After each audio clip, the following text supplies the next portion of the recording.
जय हिंद दोस्तों, स्वागत है आप सभी का हमारे यूट्यूब चैनल पे। तो आज हम लेकर आए हैं क्लास 10th आपदा प्रबंधन चैप्टर 2 प्राकृतिक आपदा एवं प्रबंधन बाढ़ और सुखाड़ का ऑब्जेक्टिव प्रश्न, जो परीक्षा की दृष्टि से बहुत ही महत्वपूर्ण प्रश्न है।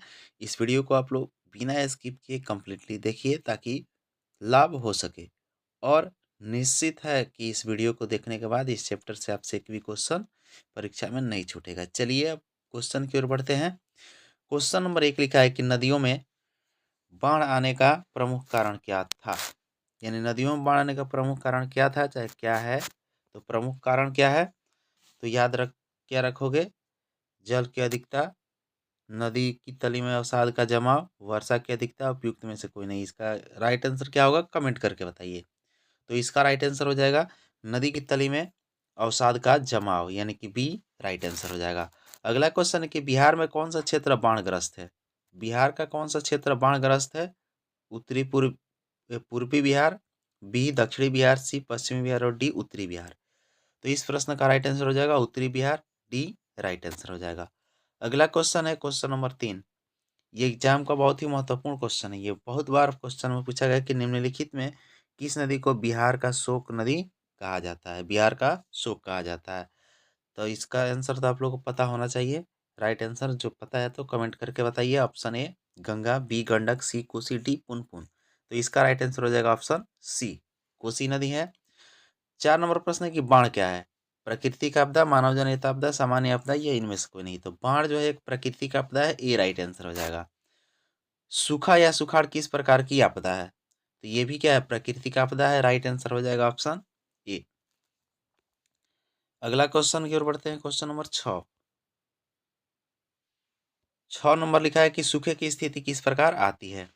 अचानक, पूर्व सूचना के अनुसार, धीरे धीरे, इनमें से कोई नहीं। तो सूखे की स्थिति धीरे धीरे आती है, सी राइट आंसर हो जाएगा।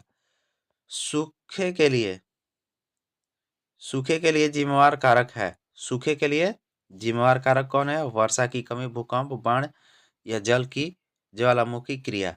तो वर्षा की कमी होता है सूखे का जिम्मेवार। ऑप्शन ए राइट आंसर हो जाएगा। 8 नंबर लिखा है कि सूखे से बचाव के लिए जिम्मेवार कारक है। सूखे से बचाव के लिए जिम्मेवार कारक कौन सा है। नदी को आपस में जोड़ना, वर्षा जल संग्रहण करना, बाढ़ की स्थिति उत्पन्न होना, उपयुक्त में से कोई नहीं। तो इस प्रश्न का राइट आंसर हो जाएगा वर्षा जल संग्रहण करना। ऑप्शन बी राइट आंसर हो जाएगा। अगला क्वेश्चन है क्वेश्चन नंबर 9। कुशा तटबंध किस नदी पर है। कुशा तटबंध किस नदी पर है। Option A Gandak, B Kosi, C Damodar और डी गंगा। तो ये कोसी नदी पर है। राइट आंसर हो जाएगा ऑप्शन बी। बिहार में बड़ी त्रासदियों में से एक है। तो बिहार की जो बड़ी त्रासदी है, जैसे भूस्खलन, ऑप्शन ए, बी चक्रवात, सी बाढ़ और डी सुखाड़। तो बिहार में कौन से बड़ी त्रासदी का सामना करना पड़ता है।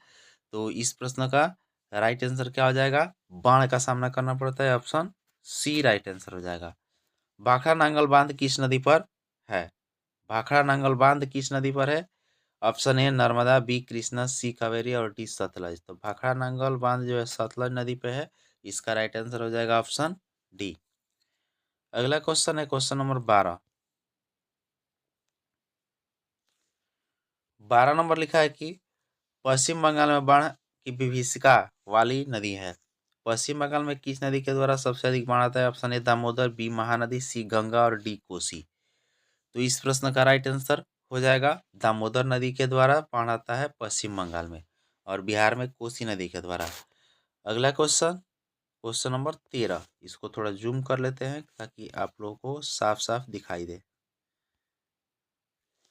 13 नंबर प्रश्न लिखा है कि सतलज नदी का कृत्रिम जलाशय बनाया गया है।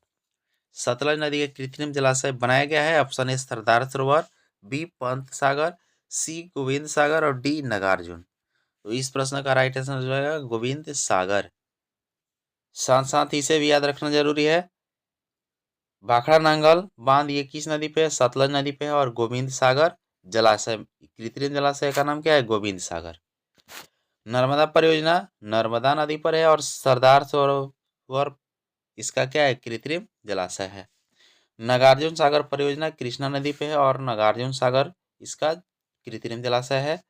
कावेरी परियोजना कावेरी नदी पर है, और कृष्णा सागर क्या एक कृत्रिम जलाशय है। रिहंद बांध रिहंद नदी पे और पंत सागर इसका कृत्रिम जलाशय है। इतना आप लोग याद रखिए। नेक्स्ट क्वेश्चन, कृषि सुखाड़ होता है। कृषि सुखाड़ होता है जल के अभाव में, मिट्टी के नमी के अभाव में, मिट्टी के क्षय के कारण, मिट्टी की लवणता के कारण। तो इस प्रश्न का राइट आंसर हो जाएगा जल के अभाव में, यानी जल नहीं रहेगा तो कृषि सुखाड़ हो जाएगा। अगला क्वेश्चन है क्वेश्चन नंबर 15। 15 नंबर लिखा है कि बाढ़ से सबसे अधिक हानि होती है, यानी बाढ़ से सबसे अधिक हानि किसको होगा। ऑप्शन ए फसलों को, बी पशुओं को, सी भवनों को और डी इनमें से सभी। यानी फसल को भी हानि होगा, पशु को भी हानि होगा और भवन को भी हानि होता है, इसलिए इसका राइट आंसर हो जाएगा ऑप्शन डी, इनमें से सभी को। अगला क्वेश्चन है कि निम्नलिखित में से किस क्षेत्र में जाड़े के दिनों में बाढ़ग्रस्त होने की आशंका है। यानी जाड़ा के दिनों में बाढ़ग्रस्त होने की आशंका है किस क्षेत्र में। केरल, तमिलनाडु, बिहार, असम। तो इस प्रश्न का राइट आंसर हो जाएगा तमिलनाडु, बी राइट आंसर हो जाएगा। अगला क्वेश्चन है क्वेश्चन नंबर 17। 17 नंबर प्रश्न लिखा है कि निम्नलिखित में से कौन राज्य सूखे से सर्वाधिक ग्रस्त रहता है। ए पंजाब, बी उत्तराखंड, सी बिहार और डी गुजरात। तो इस प्रश्न का राइट आंसर हो जाएगा ऑप्शन डी गुजरात। बिहार में कितनी जमीन पर बहुउद्देशीय सामुदायिक भवन का निर्माण की योजना है। बहुउद्देशीय सामुदायिक भवन के निर्माण की योजना है कितने जमीन पर, ये बताना है। ऑप्शन ए लिखा है 4000 वर्ग फीट, बी 40,000 वर्ग फीट, सी 400 वर्ग फीट और डी 4 वर्ग फीट। तो इस प्रश्न का राइट आंसर हो जाएगा 4000 वर्ग फीट, ये राइट आंसर हो जाएगा। अगला क्वेश्चन की ओर बढ़ते हैं क्वेश्चन नंबर 19। 19 नंबर प्रश्न लिखा है कि बिहार में कितने जिलों में आपात कार्रवाई केंद्र स्थापित की योजना है। ऑप्शन ए 38, बी 30, सी 15 और डी 7। तो इस प्रश्न का राइट आंसर हो जाएगा ऑप्शन ए, यानी कि 38। अगला क्वेश्चन है कि आपदा प्रबंधन का प्रमुख घटक कौन है। आपदा प्रबंधन के प्रमुख घटक कौन है। स्थानीय प्रशासन, स्वयंसेवी संगठन, गांव मोहल्ले के लोग, इनमें से सभी। तो ये भी हो जाएगा इनमें से सभी, ऑप्शन डी राइट आंसर हो जाएगा। अगला क्वेश्चन है 21। 21 नंबर प्रश्न लिखा है कि आपदा के समय कौन सी समस्या संचार से बाधक होती है। संचार से पूछा गया है तो ऑप्शन ए मोबाइल टावरों तथा ट्रांसमिशन टावरों का टूटना, सड़कों का जहां तहां ध्वस्त होना, समय पर विदेश से धन की प्राप्ति न होना, महामारी फैलना।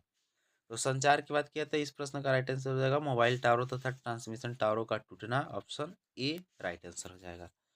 अगला क्वेश्चन है क्वेश्चन नंबर 23। 23 नंबर लिखा है कि कृषि सूखा से बचने का सर्वोत्तम उपाय क्या है।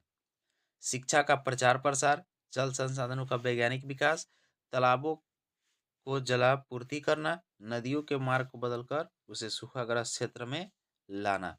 तो जल संसाधनों का वैज्ञानिक विकास, इस प्रश्न का राइट आंसर हो जाएगा ऑप्शन बी। अगला क्वेश्चन है क्वेश्चन नंबर 23। लिखा है कि नदियों के जल ग्रहण क्षेत्र में वृक्षों के रहने से क्या लाभ होता है।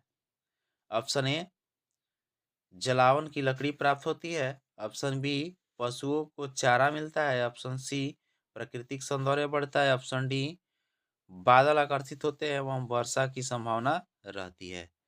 तो इस प्रश्न का राइट आंसर हो जाएगा ऑप्शन डी, पेड़ पौधे से बादल आकर्षित होते हैं और वर्षा की संभावना होती है। तो ये था आज का 23 ऑब्जेक्टिव प्रश्न और इम्पोर्टेंट प्रश्न, जो बहुत ही इम्पोर्टेंट प्रश्न है।